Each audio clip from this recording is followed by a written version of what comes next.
You're listening to Part 9 of The Trickster, read by author Jason Lee Willis. Chapter 80, A New Era. Split Rock, Minnesota, July 14th, 1986. McGeesy didn't lift a finger to help. The hairs that stood on the back of his neck were not triggered by the horned serpent, another Takpai, or a servant of the Wintermaker. Old age was coming for him soon. How much time do I have left? He no longer counted time in years and knew his life would be ticking down to days and hours. His body would never recover from the beating it had taken over the last few weeks, but at least his mind was clear.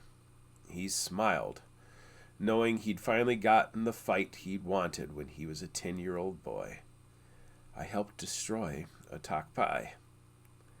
Everything returned to normal by noon, and McGeesy found enough energy to turn his head to watch Betsy Looning and Lacey Morrison putting furniture back in place, all except that big recliner that cradled him in its arms. Albert Fisher built a spectacular watchtower atop the hill, McGeesy observed now that the chaos was over. McGeesy had an important decision to make: where to die. This certainly wouldn't be a bad place to die. Yet the recliner sat on the far side of the Crow Wing River and beyond the spiritual barrier created by foul sorcery so long ago. If he died on the good side of the barrier, his soul would be free to travel to its tended path, whether that be the Christian heaven or the Ojibwe River of Souls. If he died along the shores of Lake Manitou, his spirit would be trapped, but it would be trapped with others. In that regard, he could find comfort in the arms of his mother, grandfather, and sister, but that thought also meant villains like Adam Thunderface, Joseph Littletoad, and Bushy Bill Morrison also lingered there. Death at Lake Manitou meant the potential for heaven and hell. "Chucky's picking up lunch at the Crowbar," Betsy Looning said to him in purposely slow syllables. What should we order for you? McGeesy had spent most of his life disdaining American culture, but today, a cheeseburger. He watched as Betsy darted back into the kitchen to add his request to the order.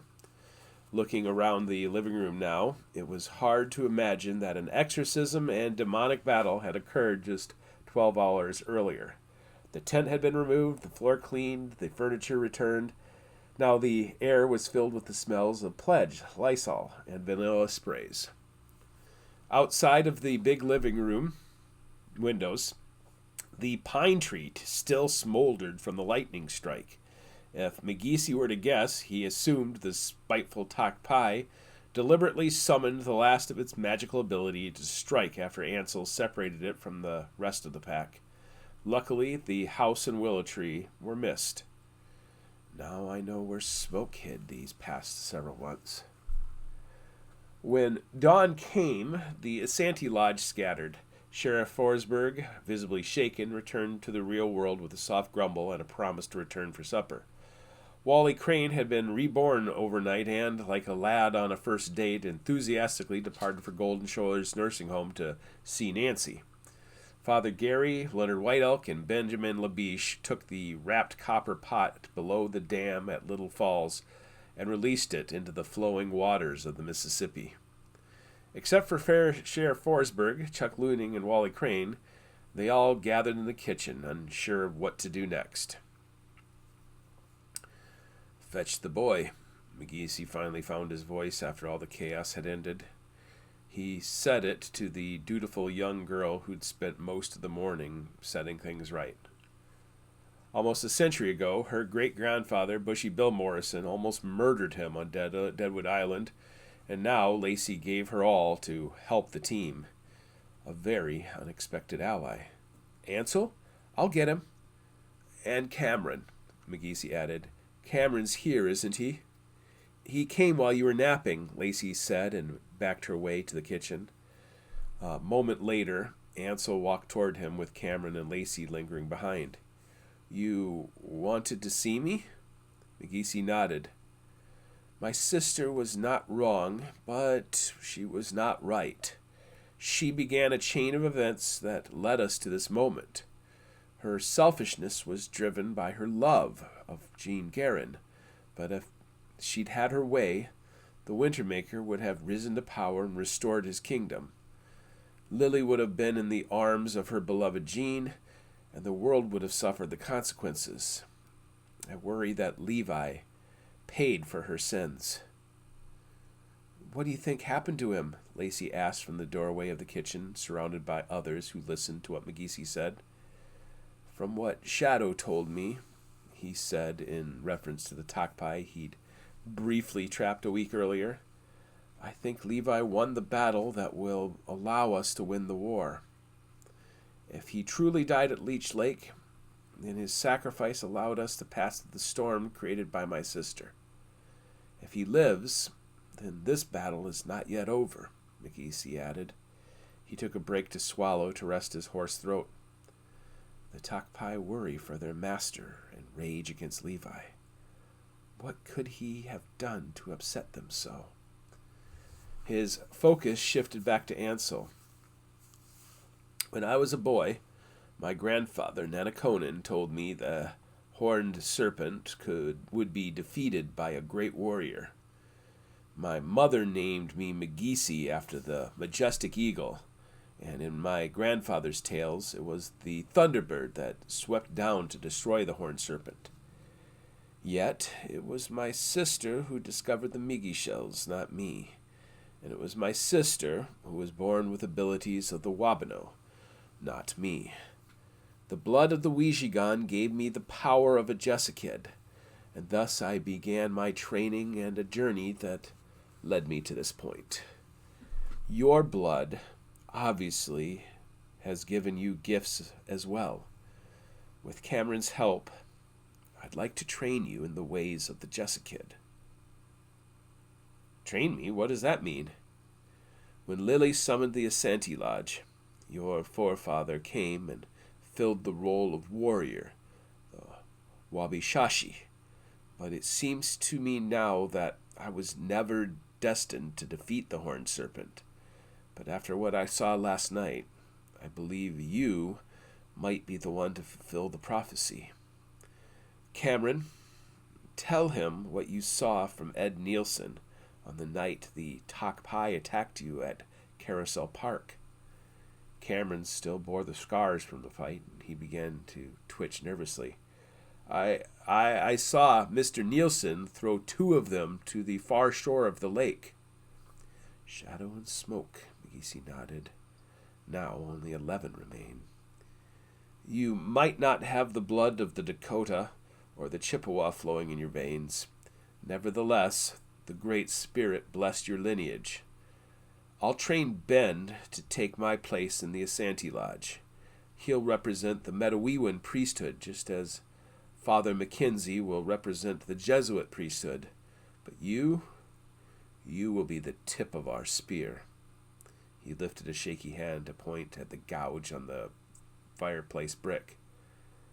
I'm supposed to go back to New York in a few weeks, Ansel protested. I don't even know how I'm going to explain what happened to me. Let the adults worry about the adults, McGeesy said. I don't even know if I have a few weeks left to train you, but I'll make use of the time I've been given. Will this give us answers about Levi? Lacey asked. If Ansel has been blessed with the powers of a Jessikid, then we'll be able to speak with the dead and find all the answers he needs, McGeesy answered, and looked into the boy's eyes. When you picked up that wicker spear, you began a path that will lead to the final battle. I take it this wasn't the final battle? Carson asked. Leonard White-Elk is correct. We've just entered the era of the seventh fire, and the days are already counting down to the return of the Serpent Star. Even though we've taken great losses, we will regroup and learn from our mistakes. We will live to fight another day, Carson asked, only to look down in shame for those who didn't survive the recent appearance of the Serpent Star. The fight will be fought by the next generation, McGeesy agreed. And for my part, I will fight to my last breath. But first, Betsy Looning interrupted, you need to eat your cheeseburger or else you won't have any strength for anything. Chucky's back with lunch, everybody. Chapter 81, The Hour of Doom. Chippewa Beach Mobile Home Park, August 2nd, 1986. As the tow truck hauled away the white 1968 Camaro, Brian Forsberg looked down at his hands and discovered that they were shaking uncontrollably. Sitting alone in his SUV, he slowly released a breath to slow his heart rate and breathing. He rolled down the windows so the slight fogging could dissipate in the cool night air. Bring down your spikes, you fool. Nothing even happened. Now that he was alone, the emotions of it all took over, and he became a blubbering mess. He gave himself 3 good sobs before angrily wiping his eyes. Starting his vehicle, he drove all the way into the mobile home park where Ansel Nielsen and his grandmothers slept blissfully unaware of the carnage and chaos they'd just missed. Forsberg waited until 3:30 just to make sure fate didn't throw a Hail Mary at them. Finally content, Forsberg drove back to St. John. When he arrived, he could see the old Camaro and tow truck parked inside the impoundment lot, already being processed. Deputy Santino Cruz finished gathering any trace evidence to help the case. No one greeted him when he stepped into the main office, which was good. While he didn't pick the 3 o'clock hour for the arrest, he knew it'd all be forgotten by mid-morning. He stepped into the dispatch center. Staff 24/7, 365. The dispatch center was always running, but he nevertheless requested Katie Lopez to be on staff, and seeing her at her desk, he nodded his appreciation for her taking the shift. He continued through the building until he reached the county jail. You're either very early for work or you've had a very long day, the door attendant noted. A long day, Forsberg answered. Is Tavares finished booking? Should be almost done. Forsberg continued, and with crossed arms, he watched Detective Jared Tavares processing the man they'd just arrested. He didn't need to read anything that the young detective gathered. Mrs. Crane had already provided him with most of the details. Even though Tavares hadn't read the chapter in Hamlet's Ghost, Forsberg soon learned all about the devious past of the man destined to attack Ansel Nielsen with a baseball bat. Fuck you, Johnny Greer, Forsberg thought as he looked at the low-life criminal out of Chicago. After booking, Greer would be sent to Illinois for more serious charges. And fuck fate while we're at it. Forsberg rapped his knuckles on the glass and nodded his appreciation to Detective Tavares before returning to his office. Thankfully, the ambush had gone down without a hitch. The first step had been to prevent Tanya Nielsen from adding fuel to the fire. So 2 days earlier, he had an APB on a 1973 Mercury Cougar registered to Johnny Greer, which Mrs. Crane had accurately described. Instead of sending Tanya to jail for theft, he transferred her to a private drug treatment facility near Ely.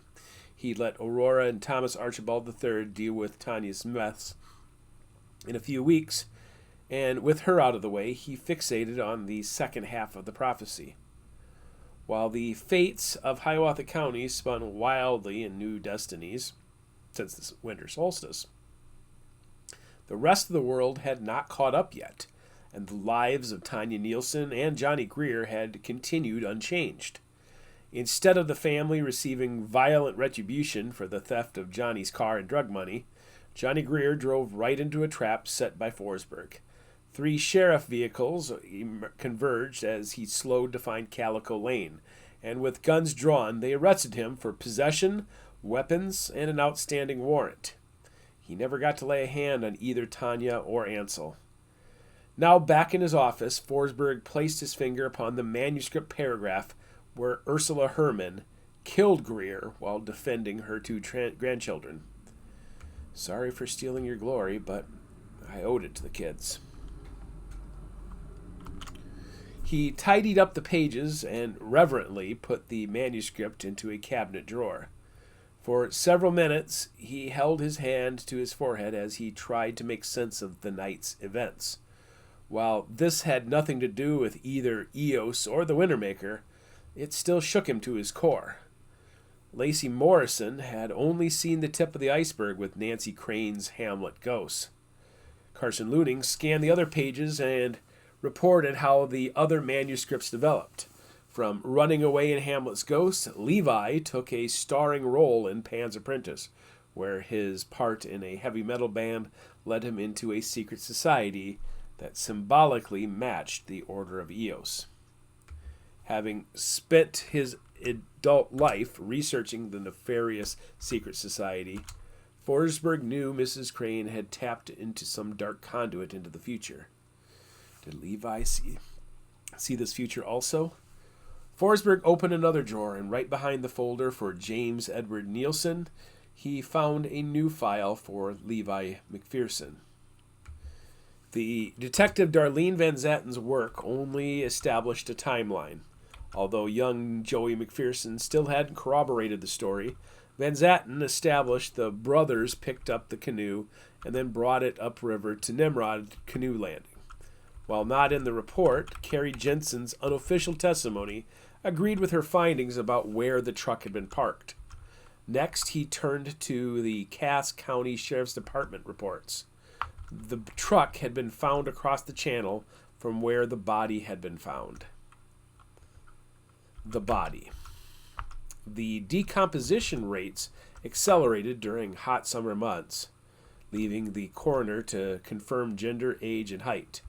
Dental records almost exactly matched those of Levi McPherson. Teeth fall from the jaw after 2 weeks of decomposition, which is why the Cass County coroner only noted the placement of the fillings. Levi's dental records from Brainerd were a year old, yet 5 teeth seemed different from the images from the coroner. So Brian privately sought a second opinion. Not wanting to ruffle any feathers with his neighbors in Cass County, Forsberg looked for a dentist in adjacent Beltrami County, only to discover the suicide of local dentist.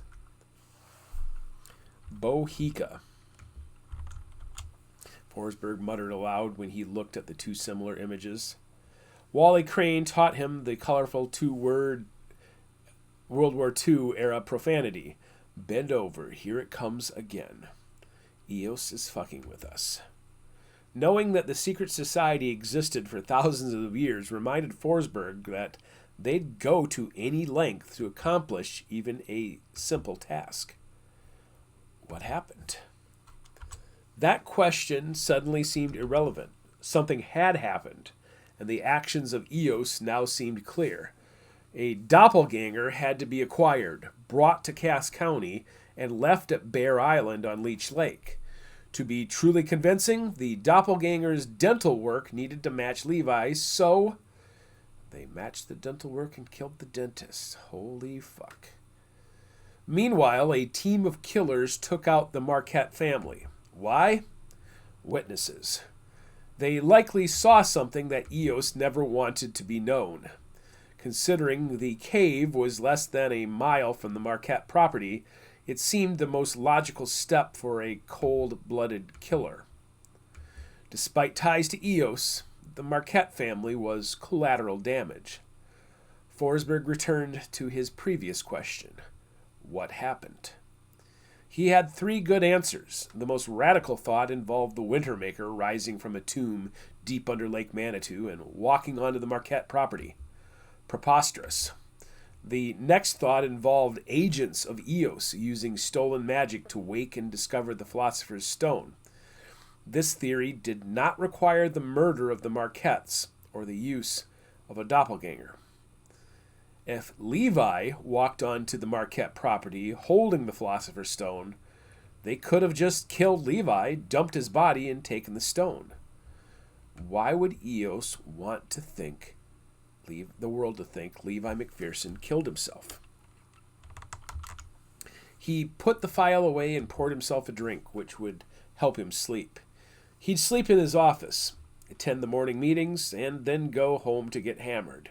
Any surviving brain cells that still knew the answer to the question could then try to figure out how to explain this to the Asante Lodge. Chapter 82, The Face of Brotherhood, Split Rock, Minnesota, August 4th, 1986. The entire Asante Lodge met for the first time since 1898 in the big kitchen of the Fisher Mansion. And as they ate Betsy Looning's homemade lasagna, Leonard White Elk knew he still needed to be cautious. With the sudden boldness from Brian Forsberg, the group seemed ready to charge across a battlefield to face an unknown enemy. But with their secret weapon suddenly missing, he knew he might be the only one alive who had the instruction manual on how to use it. That's why they failed. The Song of the Manitou is incomplete. "Would you like any dessert?" Betsy Looning asked, but he shook his head no after seeing Brian Forsberg rise to go into his office on the office on the far side of the building. Captain Chuck Looning also turned down dessert to kiss his mother on the head before following Forsberg. "Members only?" Lacey Morrison asked playfully. Since Forsberg's nefarious accusations against the Order of Eos, she seemed unburdened from her grief. There were several other non-members with them: Chuck's wife Helen, the groundskeeper Elmer Johnson, and the special guest of honor Nancy Crane, who'd been released after her quick recovery. Together with Lacey and Betsy, they all understood how they served in a support role to the Asante Lodge. Father Gary nodded to Lacey and also rose. "Wish me luck," Ansel said to her as he left the table and walked beside the priest down the long hallway. McGeesy slowly ate his dessert with Ben Labiche patiently waiting. Carson joined Leonard as they followed the long entourage, heading to Albert Fisher's old study. "I checked into the Chauvin girl's genealogy," Carson said along the way. "She's as Caucasian gets. The Chauvins are an old French family. They're Cajuns from Louisiana." "Is that a tribe?" "No, they're swamp people. The Chauvins have been living in Louisiana since the first colonies. Mark's grandpa Bones still lives down there. They are only 2 generations of living in Minnesota, so I don't think there's any chance they have any Ouijigan blood in them." "And the mother?" "Molly? Oh, no, she's as Nordic as it gets. Her family comes from Norway, and from what she knows, that bloodline is pretty pure also." Carson added to their private conversation. "I'll admit that it's pretty weird for the girl to be trespassing to play in my front yard, but, kids are kind of odd. She lives just a few blocks down the road. Molly promised to keep a better eye on her." "It doesn't solve our problem, does it?" "What problem's that?" "We've lost our fire handler," Leonard added, "and can't start dropping hot rocks into open hands." "And it's not something that can be taught?" "According to McGeesy, it's a gift given. When I was a boy, he tried and failed the test. The only true way to test the subject is if we still had the stone." "I'd bet my bottom dollar that the youngest McPherson boy turns out to be our new fire handler. He's got the bloodline, and from what we know, he was in the vicinity of the last known location of the stone when it vanished." Regardless of what Forsberg privately confesses, Nicole McPherson believes her son took his own life, and I don't think there's any way she'll let us near the boy. "So what do we do? Wait until he turns 18? My mother firmly believed that we needed to trust the prophecy, and that by forcing the prophecy, we'd only delay it from arriving. When we trust our Creator, then our destiny will present itself to us." Well, neither of us will be alive when Halley's Comet returns in 75 years. Guess I'm not going to find out. The war might not be over by the time the Serpent Star returns. The war might be over by the time the Serpent Star returns. What do you mean? It's possible our enemies have woken the Wintermaker and possess the sacred water drum. If this is true, they might soon figure out how to bring their version of the story to life. But not until they know the full song of the Manitou. Am I a fool for guarding my secret so closely? Half an hour later, McGeesy and Ben Labiche joined them in the office. McGeesy chose to sit right beside Leonard, and as he sat, he placed his hand upon his knee and patted it for good measure. The schism in the family between Lily and Fawn had finally been healed. Wally Crane cleared his throat. Beginning with Pearl Harbor and continuing to the Philippines, Japan defeated the United States in several crushing battles. Yet in these losses, America kept regrouping, coming back stronger and stronger and stronger against an unbreakable enemy. Eventually, we dropped the bomb, broke our enemy, and won the war. I was there when the USS South Dakota dropped anchor in Tokyo Bay, and in the words of General Douglas MacArthur, I shall return to fight another day. Like in the days following Pearl Harbor, our plans for war have turned to ash. We must recruit new members to replace old men like me. We must begin to think of an offensive strategy rather than just remaining at Lake Manitou like sitting ducks. With your permission, I'd like to begin training my grandson Garrett to fill my role. God willing, he'll be an old man by the time the Serpent Star returns. I'm 61 and childless. Who will replace me? Leonard looked over to McGeesy, who seemed at peace with his impending death. It's a wise plan, McGeesy agreed. I will spend my final days preparing young Ansel to play the role of a warrior, and also to teach Ben the ways of the Medewiwin and Weejigan priesthoods. We've all seen the face of evil, and the Asante Lodge should have the counsel of both religions in the days to come. Father Gary nodded in affirmation. For my part, I will learn all I can from the Catholic exorcists and any others who will teach me their ways. We've cast out only one of the 12 demon Takpai, and if it is true that they no longer have a master here to serve, they will feed their own selfish appetites. Captain Chuck patted Gary on the shoulder. There's only so much I can offer as mayor of Split Rock, which is why I've decided to run for the Minnesota House of Representatives.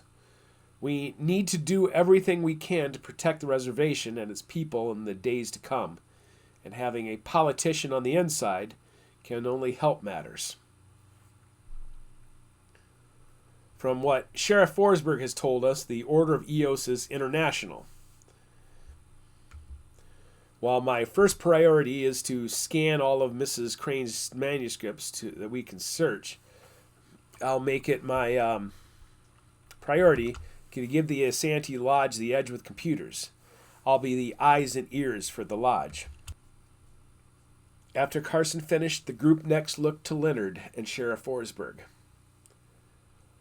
Obviously, my investigation into what happened to the Marquette family as well as Levi McPherson is just beginning, and I'll continue to use all the resources of my office to figure it all out.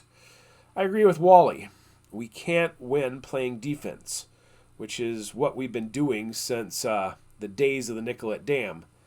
We need to come up with an offensive plan. If my investigation leads to anything, and I'm pretty damn sure it will, we need to be ready to act with violent force if necessary. A bunch of old men and kids can't be counted on to measure out justice. Captain Chuck scoffed. What are you suggesting, a private militia? The Second Amendment is as American as Mom's apple pie. And yes, I'll make sure there would be no infringement. They'd be well-armed and well-regulated, too. Jeez, Biff, really? Wally added. McGeesy cleared his throat.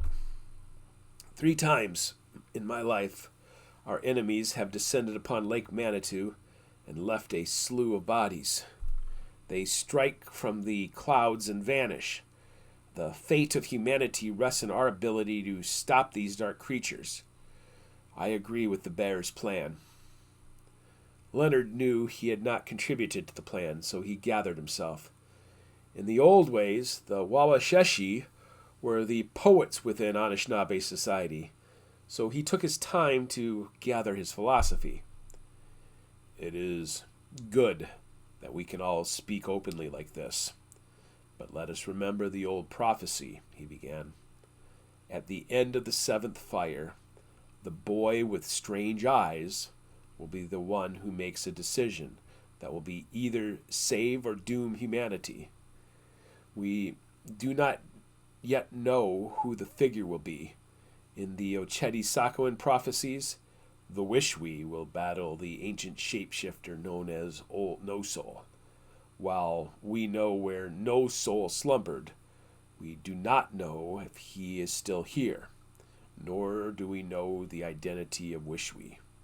In the Ouija prophecies, we learn of another young boy, Ayash, who tricks the evil horned serpent into a state of false security, only to lure it to its doom by a mighty thunderbird. Again, we do not know the identity of the thunderbird, but to defeat our ancient enemy, we need to arm our warrior with the ancient weapon, which can only be wielded by a powerful fire handler. For us to attain victory, our top priority must be recovering and protecting the stone." "When Magisi is working with Ansel," Ben Labiche answered, "I will organize efforts to search the ravine and surrounding property for any signs of it. I'll make it my purpose to learn all I can about the lore surrounding the white egg, the philosopher's stone, and the original water drum." "Good. If I am to pass on what I know about the Song of the Manitou, it is best to work with a close relative. If I let the world know what I found too soon, then I put the whole world in jeopardy. Better to die with my secrets than to risk the knowledge falling into the wrong hands." Magisi looked over to Leonard in silent contemplation. "If we are to overcome this foe, we must learn from the mistakes we made in the past. It is the only way we can give those in the future what they need to defeat our enemy." Chapter 83, Farewell, Sweet Prince. Lake Manitou, August 16th, 1986. Ansel Nielsen peeked out the back window of the mobile home when he heard another well-wisher join his going-away party. "Who is it?" Lacey Morrison asked from the edge of the bed. "Wally and Nancy," Ansel answered, seeing his grandma wrapped around Mrs. Crane.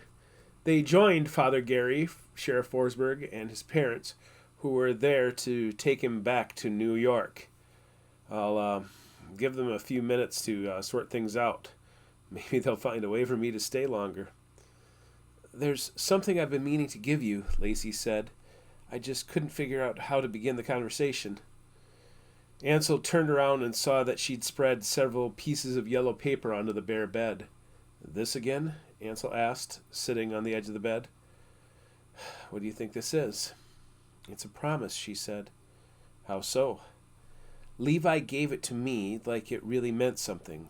These were made by Lily Guerin, and when I looked at them, she pretty much assaulted me.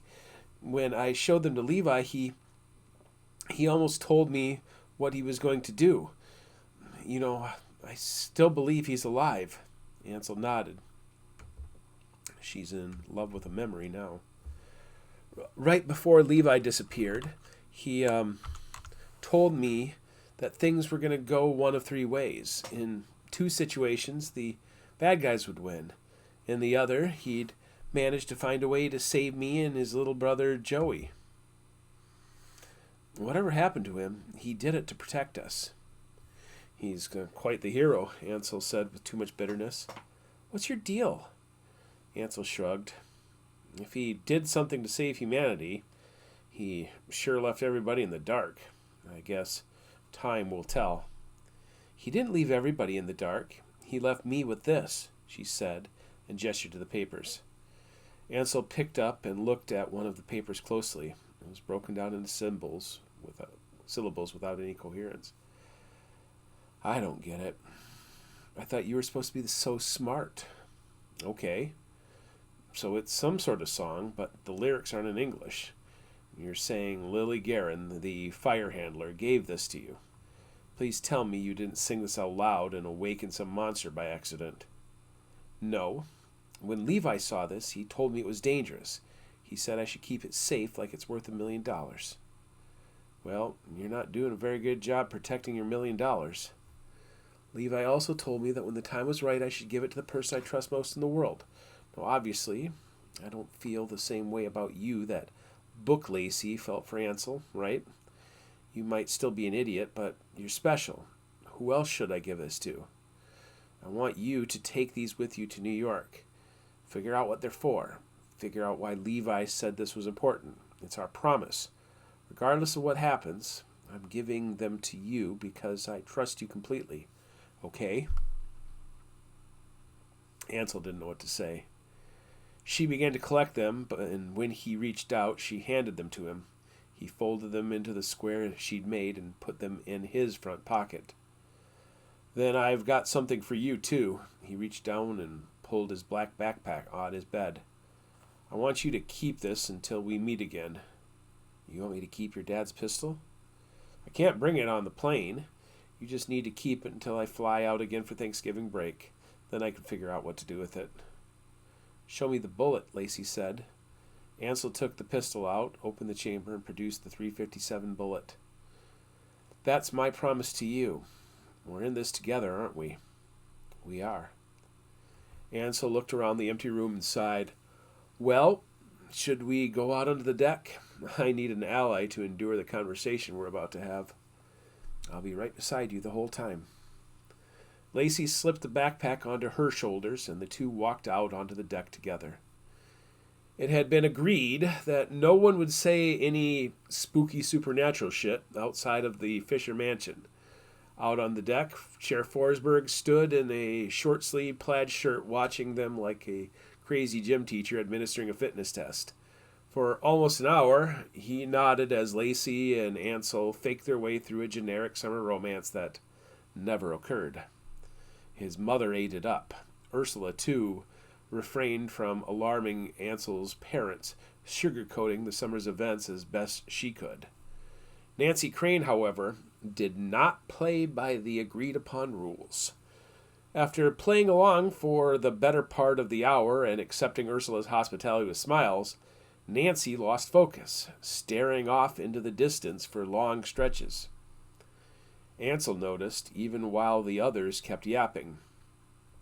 When Nancy rose, they all shut up. You need to go, she said without looking at him. But Ansel knew she was talking to him. Maybe we should get you home, Wally said, and in an instant, Father Mac and Forsberg were swooping in for the assist. No, Nancy protested. He can't leave yet. He needs to go to the willow tree. Your willow tree is gone, Nancy, Wally referenced the fire.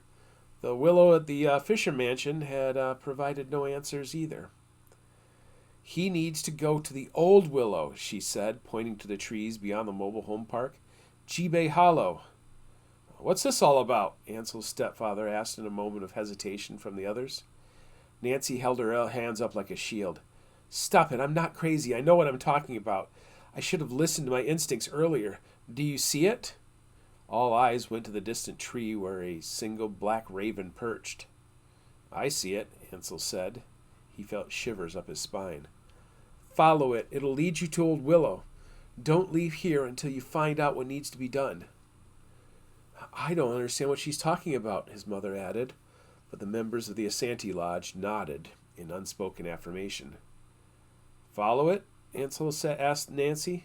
Yes, and take her with you, Nancy Crane said, pointing to Lacey.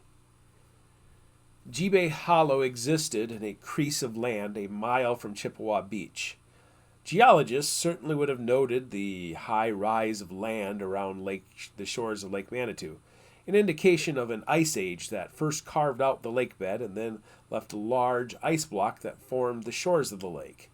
The high sedimentary banks filled in around the glacier, leaving an uneven deposit of soil around it.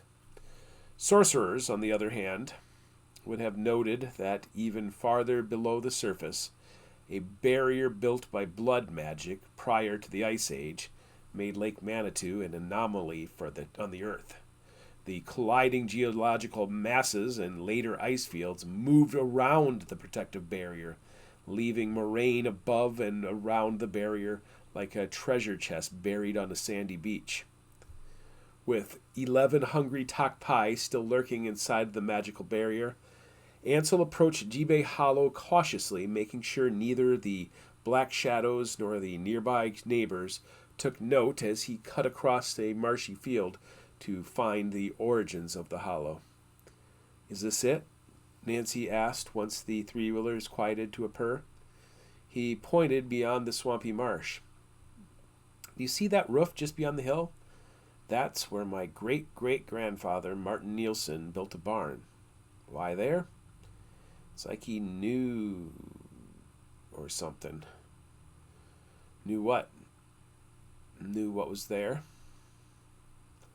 Ansel turned from the large field of marshy lowland that collected water from the area almost a square mile to the defined shore of Lake Manitou. From where the three-wheeler parked, the shoreline was higher in elevation. Yet there was a gap that allowed the marsh to drain into the lake. "That's where I'll find it." He led the three-wheeler to the gap on the northern horizon until the wetland produced a narrow creek. He parked the three-wheeler there and shut it off. "We'll start walking here. We don't want to miss it." "Willows are the ones with the droopy long branches, right?" Ansel nodded. McGeesy had already explained to him how dream catchers were made from willow trees because of their sacred, mystical qualities. Carson Looning found information on his computer network that willow trees were essentially immortal since they could produce shoots that were genetic clones. And while the old trunk rotted away, the new growth was the same tree with a new lease on life. The Asante Lodge openly discussed the strange phenomenon of both the Fisher Mansion willow and the Sterling Junction willow, with McGeesy pointing out that both trees were cuttings from an even older willow that grew at Jibe Hollow.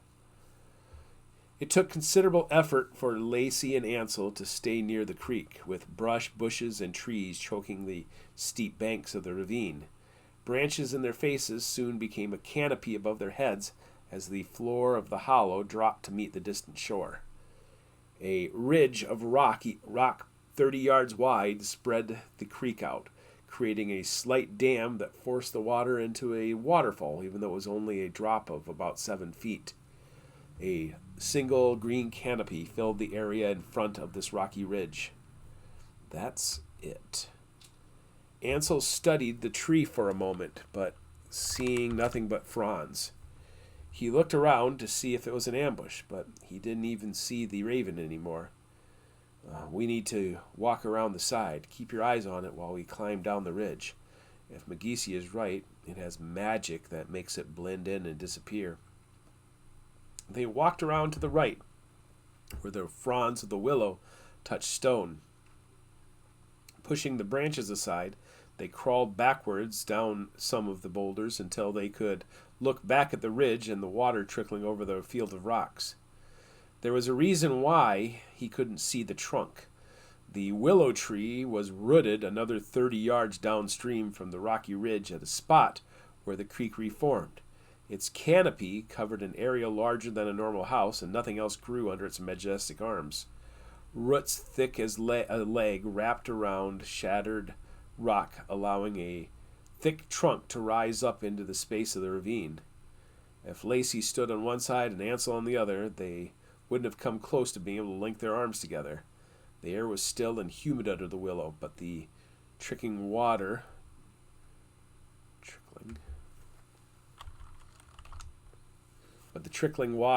kept it fresh and cool. Ansel felt Lacey's hand grab his as they recognized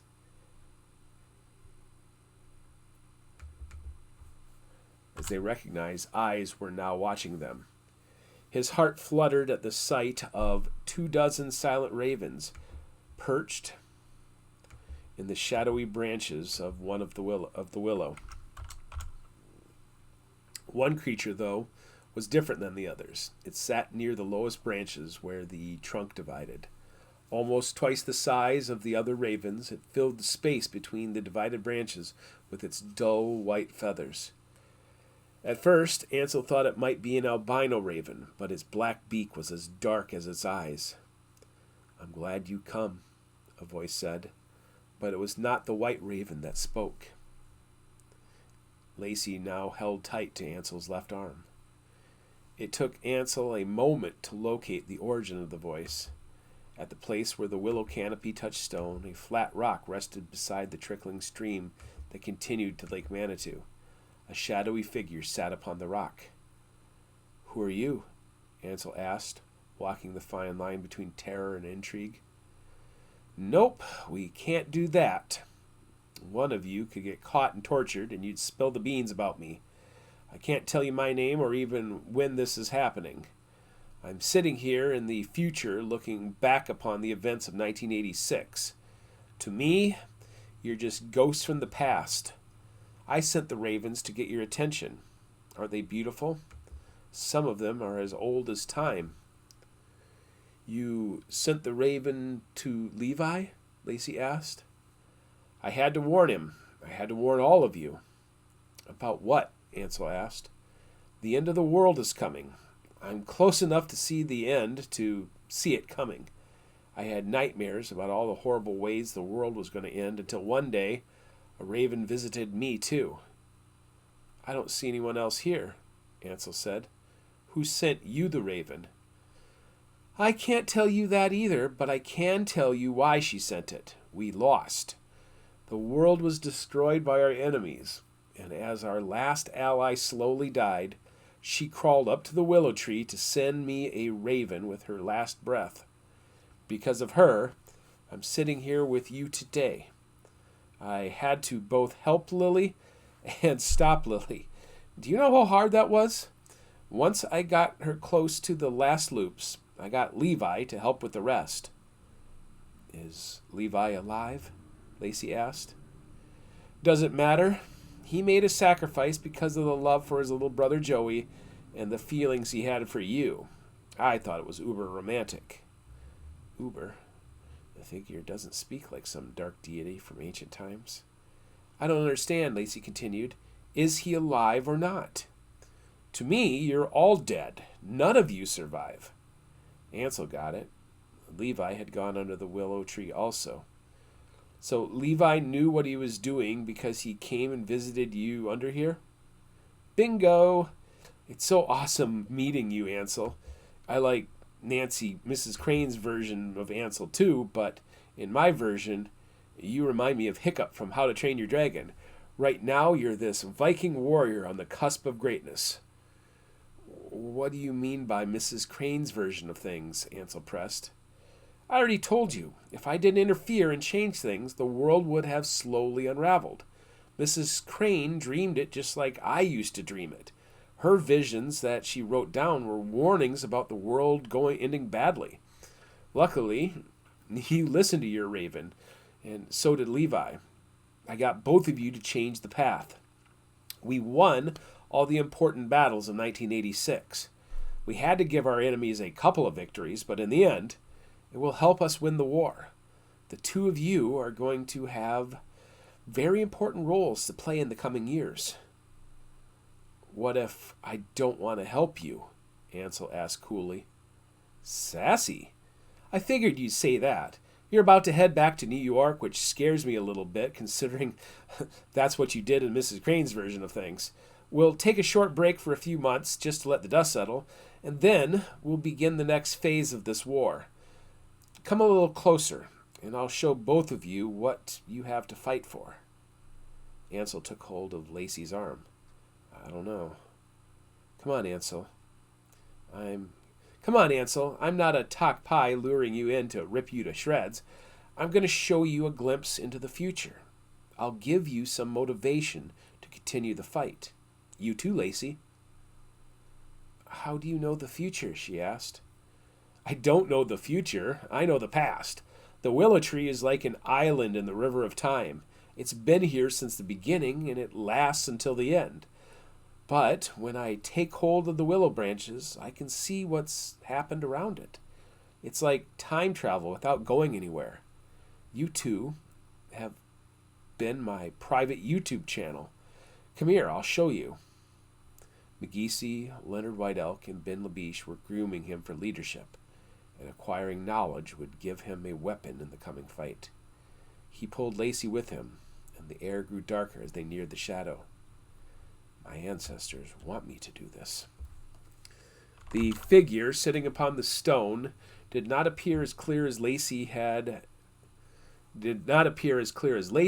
and had a strange transparency like a ghost. But now, just a foot away, Ansel could see the figure better. With short hair and a fat face, the figure was androgynous, wearing a black hoodie. Who is this? Lacey, I want you to go first, the hooded figure said. I felt badly about changing your life so much, so this branch here will give you something worth fighting for. What do I do? Lacey asked nervously. Just take a hold of it and close your eyes. You'll see what the willow tree sees. Like it was for Nancy, it'll appear as a dream. I found this branch just for you. Should I? Lacey asked him. Ansel shrugged. She took hold of the branch. Nothing happened to her, and as Ansel watched her, he realized how beautiful Lacey was. In Nancy Crane's version of his life, Lacey went on to find a husband who gave her children. She had a happy ending, at least until the end of the world came. Lacey returned with a gasp. He's alive! Ansel, he's alive! Eos has him! Holy shit! Is this real? The shadow's head shook. It can all be taken away just as easily as I change the narrative. I can sense someone else is trying to use the memories of the willow tree. Someone is trying to undo everything I've done. Eos is about to join the fight, but so will other enemies. The shit's gonna hit the fan, so to speak. I saw him in the future, Lacey continued. He's older, but I saw him. I saw Levi in my future. The hooded figure continued. For this reason, I can't have you go to St. Cloud State in a few weeks. You can't become some musical director at some church somewhere. You're part of this now, Lacey Morrison. I need you to come back here in November, and we'll finish the fight together. Lacey nodded enthusiastically, albeit wide-eyed and terrified. It's your turn, Ansel, the hooded figure said. The shadow took hold of another branch and handed it to Ansel. Close your eyes, and I'll show you why you need to come back in November. Ansel closed his eyes. When he opened them, he not only knew how he'd die, but he also knew who he'd give up his life to save. Do you trust me now? The shadow asked. Ansel nodded. The twisted knot that had been in his belly for the past decade suddenly released upon seeing his death. That's some gnarly stuff waiting for me.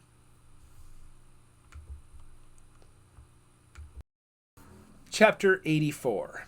Burying Joey, Old Copper Road, October 17th, 1986. Joey McPherson followed on the heels of Uncle Cameron, his volunteer guardian angel. I made a pinky swear. Don't say anything. Joey found himself studying Can-Man's dead white eye as the two did the household chores on their list for Friday. Today it was dusting. Joey got to spray with a can of Pledge, and Uncle Can-Man followed with the rag. It took over an hour to dust the whole house, beginning with Levi's restored room, the second-floor bedrooms, mostly the hallway and stairs, and then downstairs into the living room, dining room, and finally the big finish in the kitchen, where Great-Uncle Donnie sat with a box of donuts. So, what do you boys have planned for the day? Donnie asked as they put the Pledge back in the closet. Can Man looked down at the list. Air the comforters and blankets on the clotheslines. Well, I hate to tell you this, but you won't be able to do that with the drizzle we're getting today. You might want to just put them in the dryer. Ma used to drape them on the dining room chairs back in the day. Uncle Can Man's face scrunched up as he contemplated the change in plans.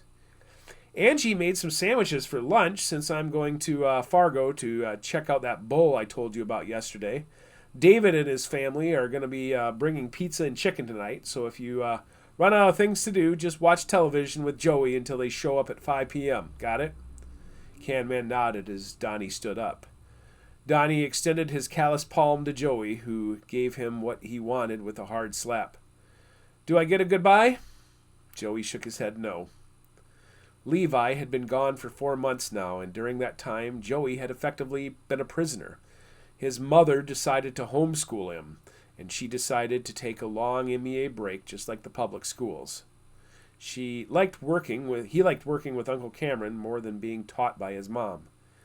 They were on their second comforter when a knock came on the front door. Joey listened from safety of the dining room while Cameron answered the door. I found the note on your door, Cameron. Did you still want to ride to the reservation? A man's voice asked. The reservation? This could be my chance. Oh no, it's Friday, isn't it? I'm supposed to empty cans on Friday. Oh no, Nikki asked me to watch Joey, but I forgot all about collecting cans. It's Friday? Unlike the other adults, Uncle Can Man never asked him any questions, which was refreshing. The sheriff, the priest, and the doctor all peppered him with questions during the summer. Uncle Cameron seemed to understand and never pressed him about his silence or what happened earlier in the summer. Now Joey empathized for the anxiety felt by his uncle. I can still bring you to the reservation, the man said. I know how important your routine is to you. I'm supposed to watch Joey, Cameron insisted. Joey, the stranger began, looking at him. My name is Ben Labiche. I'm a friend of the family, and somewhere in the distant past, we're connected to the same family tree. I have an idea of what you've been through, which is why I moved from the Rocky Mountains to Minnesota. Do you know the Rocky Mountains? Of course. Just because I don't speak doesn't mean I'm an idiot. What do you say, little man? Care to get out of the house for a while? This is a trap. They're trying to get me to talk. But Joey nodded for his own reasons. Supper is at 5 o'clock, Can Man insisted. We'll have both of you back in time for supper, I promise. Joey had promised also, which is why he remained wary for a trap. As they drove to the reservation, Joey revisited the harrowing events of the storm, including his lonely walk home from the cemetery. Today, the weather was much nicer and everything seemed a lot smaller and closer together than it had been in June. They're going to try to trick you, he kept reminding himself. But a trick never came. 10 minutes after arriving, Ben Labiche left with the wagon full of cans. And now we crush them so they are easier to bring home, Cameron said. Normally I have my bicycle, but Mr. Labiche said we can use his trunk. I like to step on the cans. Joey liked stepping on cans too. They dumped out a bag of cans, and one by one he smooshed them into little discs. I'm going to go fetch some more, Cameron said. Keep stomping. And that was the window of opportunity Joey hoped to get. He crushed several more cans, but as Can Man continued down the road to another building, Joey paused. Then he was running. It wasn't hard to find his way. He and Levi had floated down the river all morning until they came upon Turtle Island Jesuit School. Shortly after that, Joey spotted the blue clay. Clay, Joey repeated. That'll be my name when I start talking again. No more Joey. I'm Clay. But what was the other word? Joey didn't even bother being sneaky this time. He darted right down the road instead of through the trees. This time, he saw McGeesy's home was just charred remains. Standing above the Blue Knife River, he took a moment to assess the situation. In his mind, he heard Rocky IV music playing and his arms ached, but even this bitter memory brought him a little joy. There were no villains or monsters lurking, so he descended the rocks. Instead of looking for the blue clay weaving around the boulders from a bank, a big post with a no trespassing sign marked the entrance of the cave. Someone is always watching, Joey remembered, knowing the eyes could be human, monster, or electronic. But he didn't care. He just wanted to talk. Pawabik. That was the word Gigi Lilly used. The word for clay. Without the massive storm billowing overhead, entering the cave was much easier. He crouched as he entered and then sat on his haunches. No monsters came crawling out of the cracks, nor did demons circle above his head. The cave was dark without magical fire to light it, but it was also cold and quiet.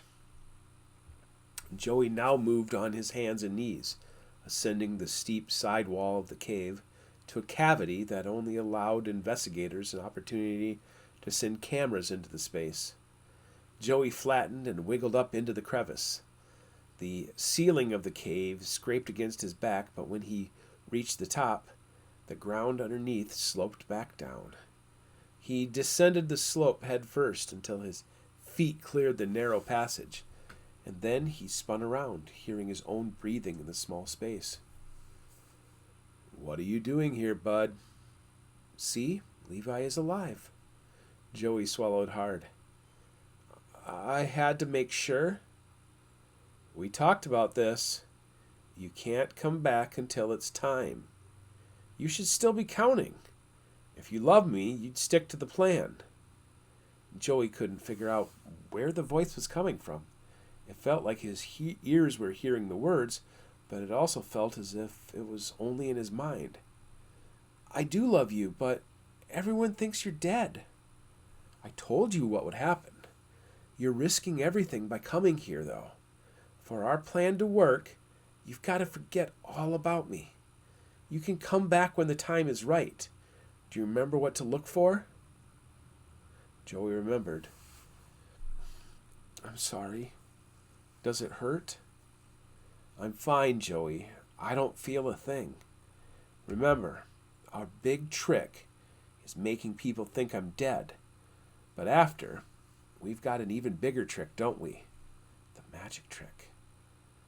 Mom really misses you. I know. But I'm doing this for her, for Dad, for everybody. Once you graduate from high school, you can tell Sheriff Forsberg what I've done. And you need to keep our secret until then. Now, go back and don't tell anybody about me or the cave, okay?" Joey nodded. "Okay." He pivoted and crawled back up into the crevice, pausing before fully withdrawing to ask a perplexing question. "Levi, what happened to your body?" Chapter 85. Operation Red Thunderbird.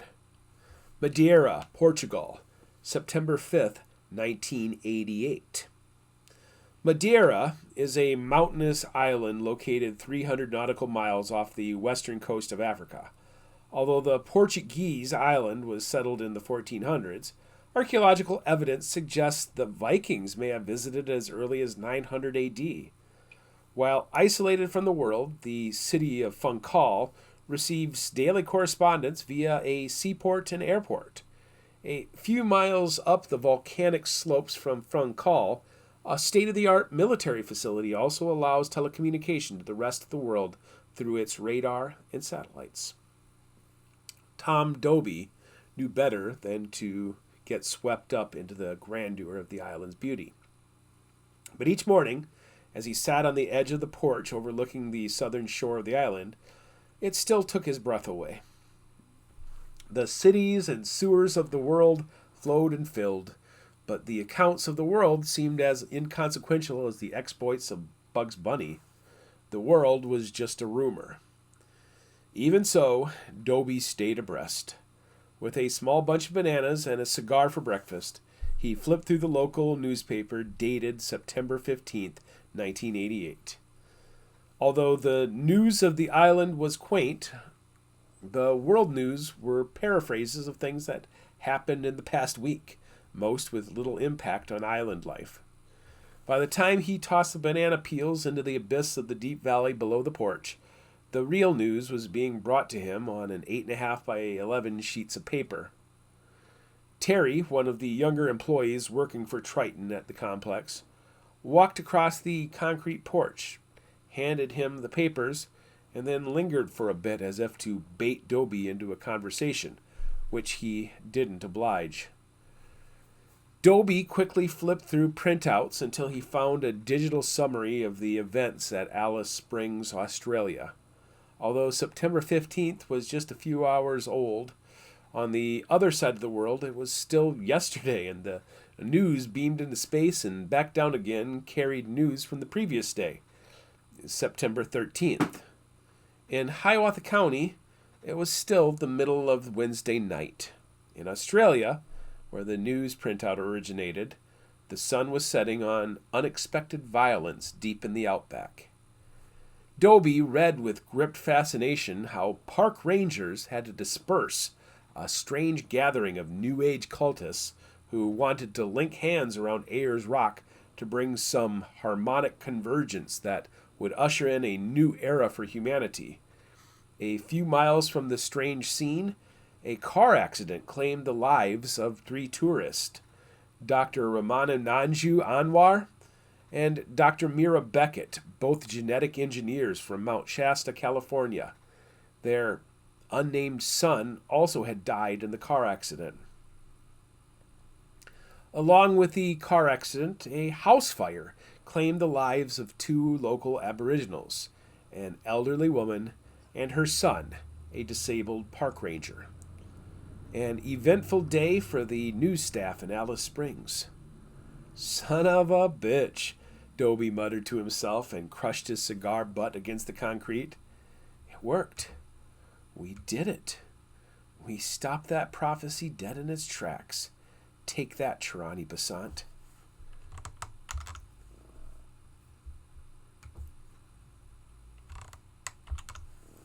The Madeira complex appeared to be 3 separate facilities from the outside.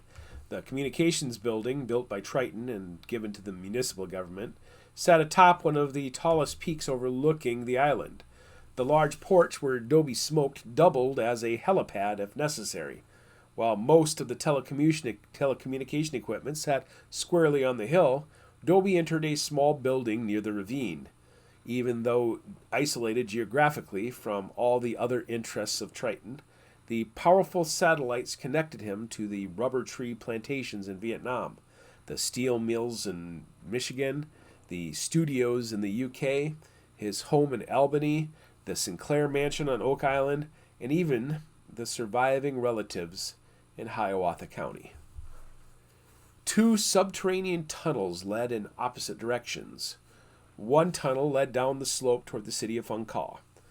The tunnel was a series of stairs that ran for about 1,000 yards, emerging downslope at the older mansion complex. Usually, guests would be escorted via car to the mansion, but when the communication complex was built atop the peak to avoid unseemliness, the tunnel was built to protect from the elements. The second tunnel led to the school with only 1 pupil. When Dobie descended the stairs, he planned on staying for at least a day since it was almost a mile of poured concrete to the other side of the tunnel. The school complex had only been built a decade earlier, and many of the workers flown in to oversee construction believed they were building a prison, and in a way, they were correct. From the porch where he read the news and smoked each morning, Dobie could see the roof, leaving him to only imagine what took place each day. It doesn't concern me, Dobie had told himself repeatedly, but today he read something that needed to be shared. He emerged from the tunnel into the darkness of night.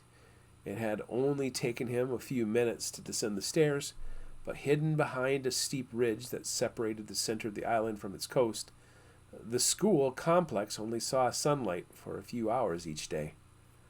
A security guard met him at the end of the stairs, and another nodded as he ventured into the rear entry of the 3-story facility.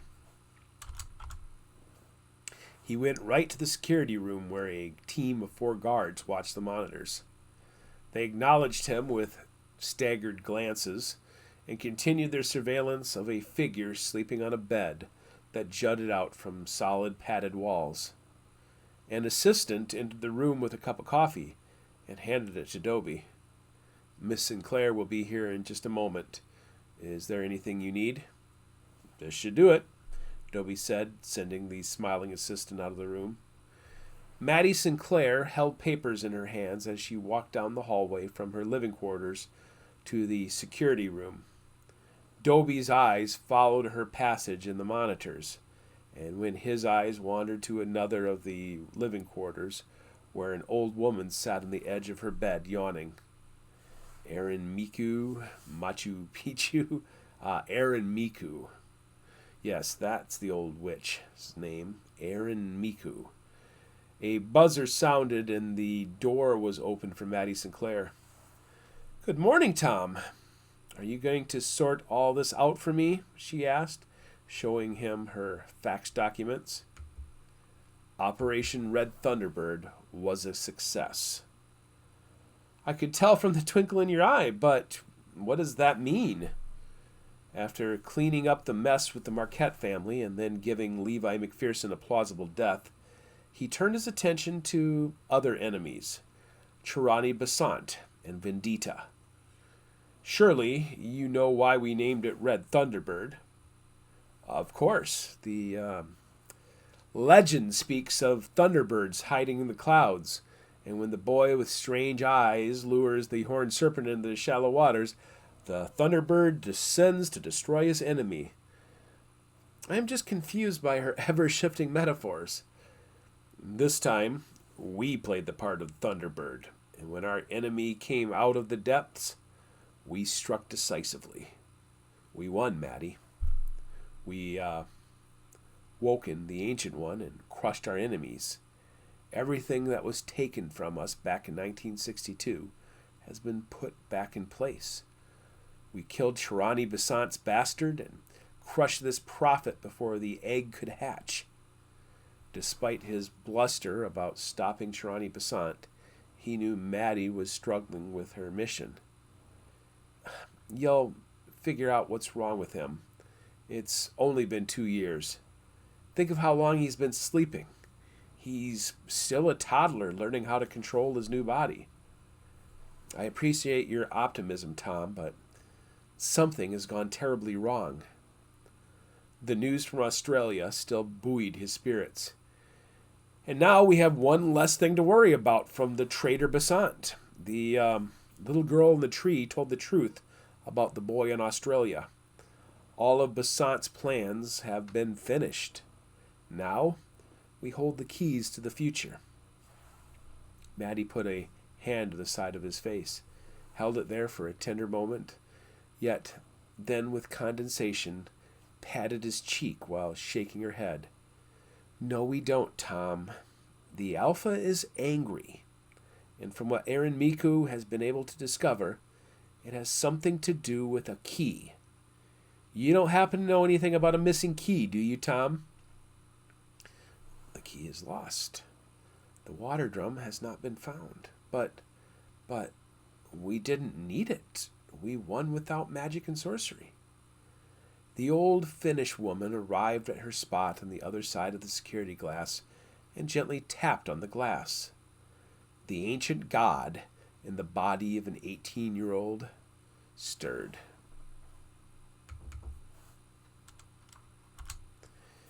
Damn it all, Dobie thought to himself. Why do I know this conversation is going to end with me taking a plane back to Minnesota? Epilude. Right beside her. Cass County, Minnesota, July 2029. Robin stayed off paved roads, darting across a few highways for the safety of quiet gravel roads. Driving a car, especially a stolen one, wasn't as hard as she'd seen in the movies, but she kept it around 20 miles per hour to be safe. When she approached Highway 64, which ran north to south, she no longer felt lost. She paused at the intersection to gather her thoughts and look for her feathery friend. "Where are you?" The black raven glided over the car and perched in a tree across the road. Robin smiled. She waited until not a single car could be seen in either direction, and then crossed. The raven took to wing and headed down the road toward the Crow-Wing River. In both worlds, the river existed.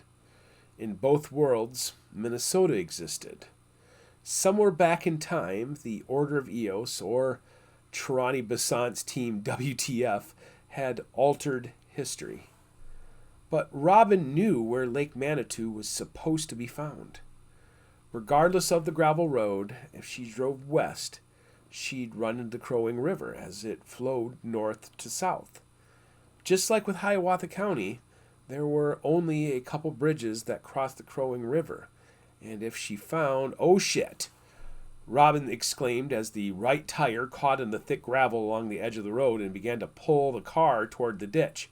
She jerked the steering wheel hard in the other direction, but as soon as the wheel came free from the deep gravel, her car propelled to the other ditch. For a moment, the tall grass seemed as if it would be a soft landing, but a singular birch tree on the other side of the fence leapt into the grill of her car, and Robin's head smashed into the steering wheel. When consciousness returned, a blonde girl sat upon the hood of her car, giggling. "They sent you to stop me? I can't even tell if you're a boy or a girl. You're so ugly." Summer Rae Chauvin. Robin knew the little girl from her dreams. She'd seen her several times. When was it? Summer was in the same grade as Joey McPherson. She was always riding around Split Rock on her bicycle. Levi threw a rock at her. Wally Crane saw her riding her bike on the highway after Lily Guerin's funeral, and she was hiding under the Fisher willow when the lightning struck. Summer's not real.